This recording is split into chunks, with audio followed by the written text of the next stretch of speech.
Last blog रे आपण जेमिति कि देखिथिले नणंद बनाउथिले रेजिन आर्ट जोथिरे कि साइकिल रिंग टी कोस्टर सब फ्रेम रे पके देथिले तो आज से गुडा को डिमोल्ड करबा बिकॉज़ 24 आवर हे गेलानी ओ एगुडा बहुत भलो भाबरे ड्राई हे जाईची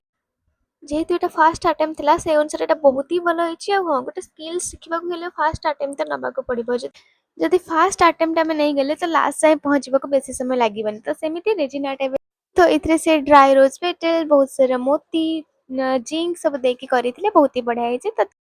तो यार नेक्स्ट प्रोसेस है को हमें जहाँ फिनिशिंग करवा थे फिनिशिंग करी अपन माने यूज करि परिबे बाकी काहा को गिफ्ट करि परिबे जेहेतु एटा कस्टमाइज गिफ्ट भी से में देले बहुत ही खुशी हेबे जहाँ को गिफ्ट देबे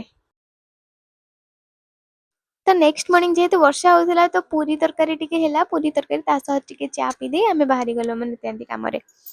तो ब्लॉग के अपन मन केमित लागे निश्चय कमेंट करी जणेबे till then tata bye bye.